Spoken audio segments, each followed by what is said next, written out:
Bakhar is one of the most underrated heroes in Call of Dragons, and I have to admit that I also fell victim to underestimating how good he can be.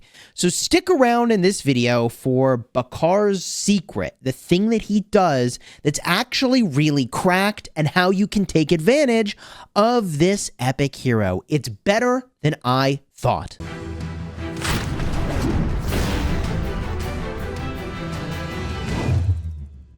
Hello my friends and welcome back. I'm Chisgule Gaming, and today's video is sponsored by the makers of Call of Dragons. And today I'm going to reveal to you Bakhar's secret. And I will make the argument that pretty much everybody should use him somewhere in their lineup, even if it's just to defend their city, which is what I'm doing currently.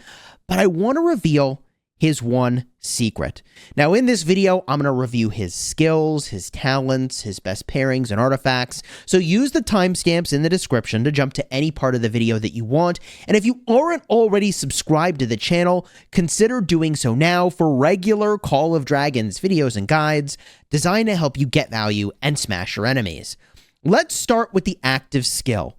600 damage factor and increases all damage you deal by 20% for 4 seconds. Okay, that's good, but that's not the secret. Next skill gives you 10% physical attack for infantry and 10% defense.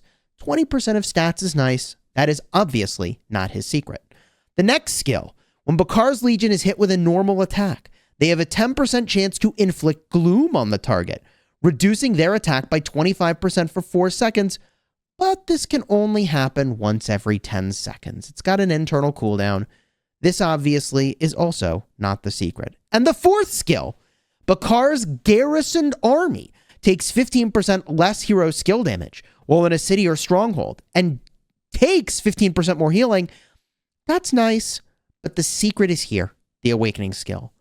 When Bakhar's Legion has less than 50% of units remaining, they have a 50% chance to inflict bleed on the target when counter-attacking, dealing hero skill damage, physical factor 200 every second for 3 seconds. Wait a minute. They have a 50% chance to inflict this bleed, and that's 600 damage factor, and there's no internal cooldown.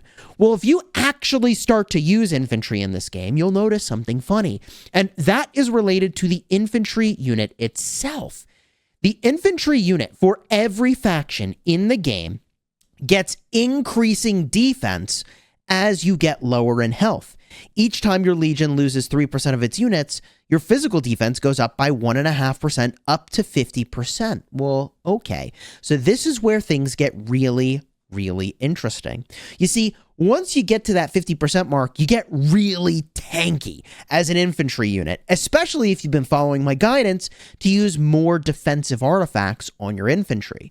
So you can make your infantry super tanky. You can live for literally like 60 seconds or more with many enemies focusing you down, even when you're yellow, health, and lower, 50% or lower. And wait a minute, when you're 50% or lower, you're bleeding all of your enemies out. Now, I reached out to support because this seemed so good. I wanted to know if there's an internal cooldown. And what I learned is that this ability, Last Ditch Strike, can only apply to 1 enemy per turn. But if you have, let's say, 5 enemies hitting you, that means one of those 5 enemies is going to get hit with a bleed pretty much every single turn. So you're not exactly inflicting 600 damage factor per second, per se, because the bleed might technically apply to the same person twice, and I don't know how they overwrite themselves. But if you inflict, 3 enemies, right? That's a total of 600 damage factor, right? And in a perfect scenario, you hit 3 enemies, and each one is, taking the full effect of the bleed. They don't clear off the debuff. That's 600 damage factor per target. Okay, so yeah, it is about 600 damage factor per second. That's insane. And you would be surprised how much infantry get focused down. So 600 damage factor per second seems pretty good when you think about this skill in that way. So, okay, very interesting, Chisgule, but how do you actually take advantage of this? Normally, I would talk about the talents, but first I want to talk about the pairings, because the way that I'm using Bakhar is to defend my city. And I'll talk about those talents in just a minute. But for defending my city, I've got Bakhar actually paired with Nika. And that's because Nika does nice skill damage. So if I get hit with a rally, which is probably what's going to happen if I do somehow get caught out, I'm going to do nice damage, reduce their hit points. Seems good. Also, Nika is boosting my hero skill damage, which is what that bleed ability is, by the way, and increases my counterattack, so if I get swarmed, good to go. Unfortunately, the infantry-only stats are not so great over here. Making it so I do more damage to Darklings is obviously irrelevant, but that's what I'm using on my wall, Bakhar and Nika. And I actually think this is like the best free-to-play Garrison in the game, and I'm pay to win, and I actually think this is a damn good Garrison. It's so damn good, I have Bakhar with Bakshi, Bakhar with Madeline, Bakhar with Kanara as like my backups. Maybe those should get switched around in their order. I'm not exactly sure. I also don't entirely know if all of Bakshi's skills work when he's defending, but it doesn't really matter. Enough of the skills work on those heroes that they seemed like pretty damn good pairings to me for defending a city. And so that's what I'd recommend if you're going to defend your city. But if you want to take advantage of this open field goodness like I was describing, you have several really cool options. The first that I really kind of want to try is I want to run Madeline out in the field, okay? And I want to pair with Bakhar and see how it does compared to Nika. And the thing about Nika is that she's doing more counterattack damage. So like I'm kind of wrecking everybody who's hitting me a little bit more, gives me nice march speed and etc. Right? But I think I might be able to crank out more damage with Bakhar potentially from his counterattacks. Because like the fights I'm in are big brawls, man. I mean, we're talking hundreds of marches on the field at a time. For small ball, I think the Nika's really fun. Small ball, I'm referring to like skirmishes with maybe 20 marches on the field, right? You can do some crazy stuff with infantry, but even infantry gets shoved around in a big enough fight. And if your goal is just to counterattack like everybody to death, I think the Bakhar is an interesting idea because of his secret, the awakening skill, okay? The other interesting pairing is Bakhar and Eliana, and I do Bakhar primary. And Eliana's going to shield you to make yourself more tanky. She's going to reduce the normal attack damage you take to make it so you survive more, and also give you a nice defense boost. When you cast a rage skill, you get 30% defense for 5 seconds. So we're getting really tanky, okay? And then boom, of course, she's got a heal when awakened. 70% chance to receive a heal when you're hit with a normal attack. That can be triggered once every 3 seconds. Well, guess what? Bro, if you're getting hit by 5 marches or more, yeah, you're going to be healing like freaking crazy, okay?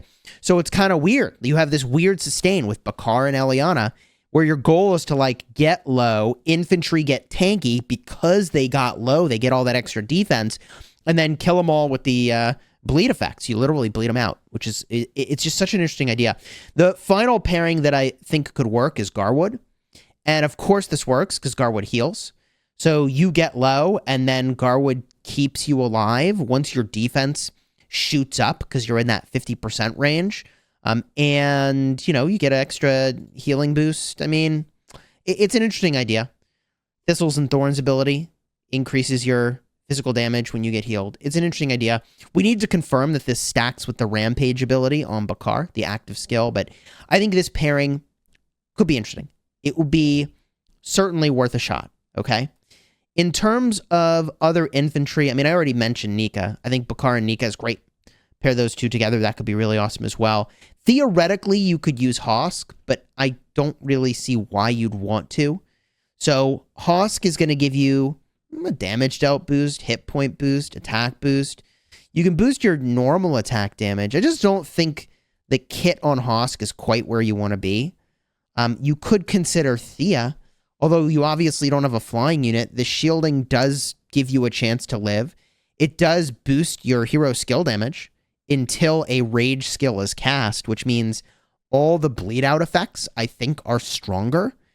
Also, she's got an attack boost, reduces your hero skill damage taken. I mean, it's interesting, but overall, Madeline is the strongest infantry player right now in the field, the strongest fielder. So you put Madeline with Bakhar. I think that's probably the best bet. And that's the one I'm going to try. And also this artifact on Madeline is so defensive. If you get your hands on dragon scale armor, reducing your damage taken from ranged units. Yeah, I think this is probably where you want to be in a perfect world. So if you're on board for Bakhar in either the field or to use for your city's defense, which is what I am actively doing, let me show you the talents that I think are good here. And the thing about the Garrison tree is that it's absolutely cracked. The Garrison tree is the reason I use Bakhar instead of any one of my other legendary heroes. Bakhar has all 4 skills relevant for defending your city, and he's got that bleed effect, man. So your city kind of lives for a long time, depending on how high power you are, as you're starting to get low, and like to bleed out the enemy seems pretty dang good. So let's review what I've chosen here. For defense, you obviously are not taking march speed. You're going all in on defense and health, and then boom, your Legion deals 2% more hero skill damage and a chance to gain some extra rage. From there, I took defense, then I took counterattack. Now, this is a weird one, okay? And I want to explain the logic between normal attack and counterattack.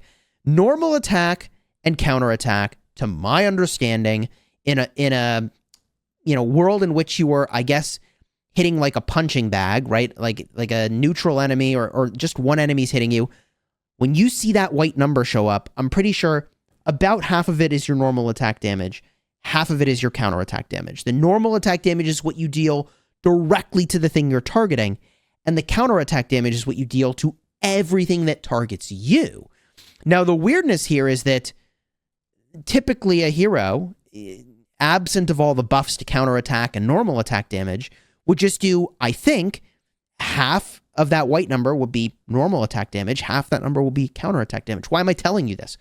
Well, because I think counterattack is just better to take for talents. Because if these both do the same thing, okay, I just explained why I think they both do the same sort of a boost to damage. You do sort of an equal amount normal attack and counterattack damage. Well, then the counterattack damage scales with the number of things that hit you, whereas the Garrison Onslaught normal attack damage does not, right? It doesn't scale. So if that logic is all true, then this counterattack is definitely the best choice. The talent that I don't quite understand, but seemed like a good pickup to me, is fair defense. While serving as a garrison captain, you can force the enemy rallied army into a fair fight. In a fair fight, all unit skills are disabled. I thought this was really important purely to get rid of if your enemy is smart enough to either rally with infantry to take advantage of this stacking defense effect. That's really powerful. If your enemy is using all of one unit type, for example, if they manage to use all elven archers, then even the rally gets the benefit of Undaunted, 5% physical attack. So it can mitigate that benefit in the case of a rally. But the other piece of the puzzle that, like, we can talk about what I think it does, but I don't actually understand fully, is that it says cavalry, marksmen, infantry, and magic units, all of the same level, will be adjusted to the same values for their attributes. The attributes of infantry, cavalry, marksmen, and magic units of the same level will be adjusted to the same values. I don't quite know what that does. I think they're talking about the base stats being evened out. I just kind of assume that fair defense is super valuable because they put it in the garrison tree. I don't know if that's entirely true. But the other part of the reason I didn't want to take Thorn Barrier is that this inflicts gloom and defense break on the target. Well, wait a minute. That word gloom is really familiar, right? Bakhar inflicts gloom already. And what's weird about this game is that effects do not stack. So if this gloom effect is applied, reducing their attack by 25%, and then you have the talent trigger, I think that the gloom part of the talent wouldn't work. So that's why I went with fair defense. Okay, from here, I went and I took 10% more hero skill damage, because that's like kind of on plan for us. We got active skill damage and also the bleed out effect. And I assume they're rallying me. So I took arrogance and grumpy to give myself more rage to use more active skills. If they were not going to be rallying me, I would switch around for sure to either take less hero skill damage. Okay, I would not do Watchtower attack. That's basically worthless, I think. So yeah, I would take the, reduced hero skill damage over here. And then you go all the way to the top, and I took Formidable. When serving as a garrison captain, casting rage skills inflicts inhibition on the target, reducing their hero skill damage dealt by 10% for 5 seconds. This could be countered, of course, by using a Sindrian or the Freygar, right? If they rally you with that. But the better rally, it seems like right now, is cavalry anyways. That's what people are doing.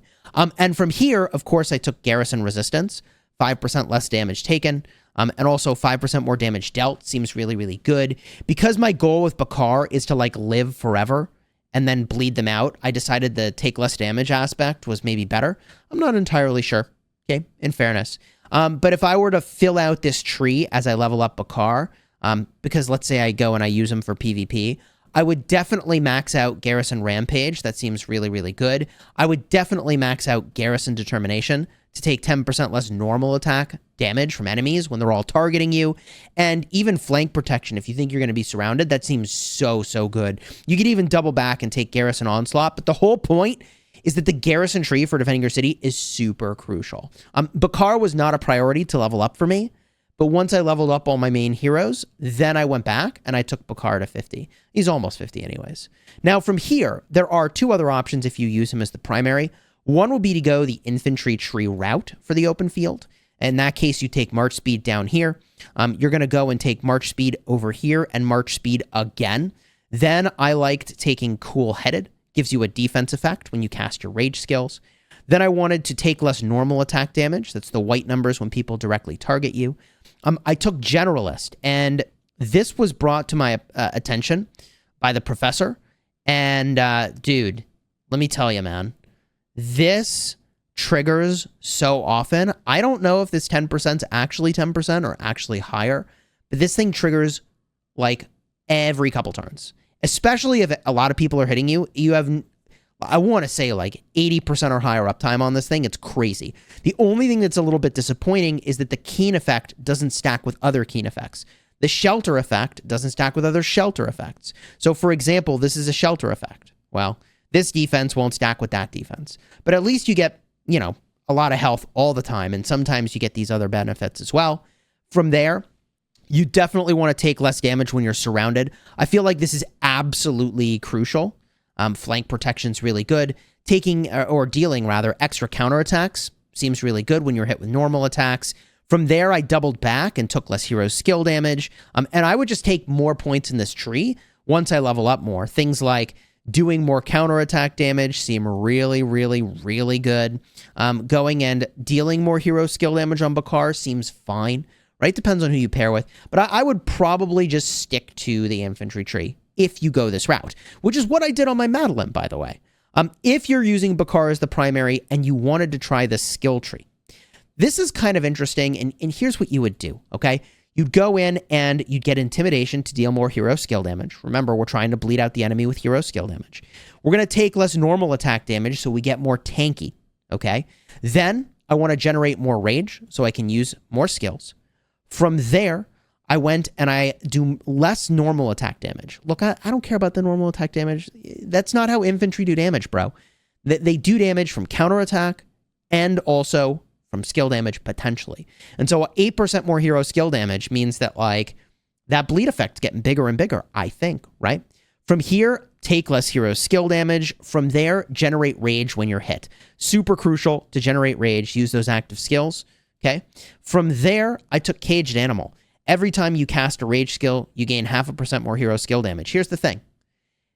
You stay in combat for so damn long, you will get to 8% more hero skill damage, which should also buff your bleed effect. So this build seems like a really cool way to just buff the heck out of your bleeds, which is why I thought it was interesting. From there, you start to put points in the infantry tree. You get your defense, then you get your march speed. Then I would take march speed again, Assassins in Waiting. And from there, I would take Cool-Headed to get a shelter effect, a little bit of defense. Okay. Now from here, we can talk about the artifacts that you use on Bakhar. And I think the #1 artifact for defending is, in fact, the Breath of the Forest. I haven't yet committed the skills onto this thing, but I can. And I think this thing is probably the #1 right now. I'm just waiting to see if they release a better artifact or a better hero. And, you know, I don't think I'm in any danger imminently of having my city hit, but I may just pull the trigger on this and just go, you know what? I'll use it in Roots of War. F it. I'm just going to go for it. I may do that, okay? But this is the #1 Garrison artifact because it's giving all your troops attack instead of one troop type. It's giving all your troops defense instead of one troop type, okay? powerful effect there. From here, though, you have other options, and now it's going to depend on who you're pairing with. If you use Madeline, then the Dragon Scale Armor is obviously a slam dunk inclusion. If you're running around in the field and you're trying to be tanky, which you want to do, then I would recommend the Fang of Ashkari as a top tier choice. You get double down on defense stats, which, interestingly, this thing doesn't care about the troop type, and you drop down an AoE damage field. So you're in the middle of all the enemy anyways. You charge it in with your infantry, you bleed them out with your counterattacks, you try to drain them down with the Fang. Seems good to me, man. Nice AoE damage. This seems like a great way to go. Okay, from here, the artifacts I am not so excited about include Springs of Silence, which help you do lots of damage, but they give you attack instead of a defensive stat. And also the Dragon Rift, same problem. I loved the damage when I used my Dragon Rift, don't get me wrong. So if you have these, enjoy them. But what I'm saying is that our strategy is to be tanky and then live forever based off of the infantry unit attribute and also putting defense on your hero, okay? Are there other infantry artifacts? You know, there is one, actually. Hold on. There's one other artifact that looks fun as hell that, like, I can't wait to try, but also, compared to the latest artifacts in the game, it just seems irrelevant and weak, which is the Greymar's Warhammer. Also a double defense artifact, which is a huge win. Does a big stun effect, but you can't do it all the time. This effect can only be triggered once every 10 seconds. So a unit can only be stunned, I think, once every 10 seconds, but it's not like there's going to be a ton of people all using these Warhammers all together, but does a bunch of damage, man, and stuns everybody. Seems cool. Seems super cool. And it gives the defense that we're looking for, okay? Again, the only thing that makes you more tanky is obviously the Dragon Scale Armor, which is our number one. There may be other artifacts you could consider using for your infantry, but I don't think so. And that covers, I think, the things you need to know about Bakhar. I will soon go and try him out on the field and see if I like him as much as I think I'm going to. For those of you that like videos where I reveal hero secrets, you might want to check out my Craig video. Let me pull up a few reports real quick. Here's just one of many reports that I have with Thea and Craig running around with the Spring Warden Cavalry. I'm telling you, I get that the T5 are a part of the equation here, but flying cavalry can do things that other units simply cannot. 2 cards in the end screen. Craig's Secret, you probably want to check that out, and why I switched to Spring Wardens for flying cavalry. Hope you'll enjoy those videos. Thanks for subscribing, and I'll see you in the next one real soon.